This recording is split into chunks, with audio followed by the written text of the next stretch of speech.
Mary com का divorce वाला interview देखने के बाद कई लोग ये कह रहे हैं कि जब पति की कमाई पर पत्नी का हक होता है तो पत्नी की कमाई पर पति का हक क्यों नहीं।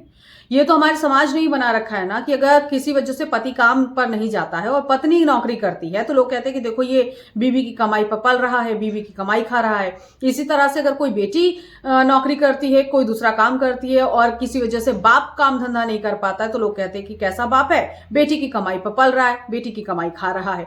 तो ये तो हमारे समाज ने ही सोच बना रखी है ना कि लड़कियों की कमाई को लेकर कहते हैं कि पुरुष इस पर पल रहे हैं, पुरुषों की कमाई पर कहते हैं कि सबका बराबरी का हक है। मैरी कॉम अब कह रही है कि एक भी पैसा नहीं देता था, मेरी ही कमाई पर पलता था, मेरी ही कमाई खाता था, मेरी ही जमीन उसने हड़प ली। अपने पति एक्स हस्बैंड को लेकर कह रही है। उनका हस्बैंड कह रहा है कि अफेयर रहा 2013 में, 17 में, इस वजह से डिवोर्स हो गया। दोनों एक दूसरे पर खूब आरोप प्रत्यारोप लगा रहे हैं। लेकिन जरा सोचिए कि अभी तो आप नौजवान हैं, आप कहीं भी स्टैंड कर लेंगे। डिवोर्स होने के बाद दोनों लोग अलग हो जाते, कहीं पर भी स्टैंड कर लेंगे।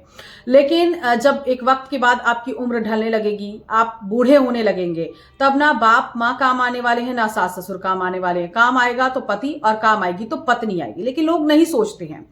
अब एसडीएम आपको याद होगी वो ज्योति मौर्य प्रयागराज की, कि किस तरह से उसके पति ने पढ़ाया लिखाया और जब एसडीएम बनने के बाद उसने अपने पति को लात मार दी। एक वक्त था जब लोग बेटियों को लेकर कहते थे कि जितनी पढ़ ली उतनी पढ़ ली, ठीक है, क्योंकि शादी के बाद पता नहीं ससुराल वाले पढ़ाएंगे नहीं पढ़ाएंगे। लेकिन आज समाज जहां ज्यादातर लोग पढ़ाते हैं, ससुराल वाले भी अपनी बहुओं को आगे बढ़ाते हैं, पढ़ाते हैं, नौकरी करवाते हैं, और उस समाज में भी अगर इस तरह के केसेस आएंगे तो कई लोग सोचेंगे भी कि ये समाज सही है कि वो समाज सही है।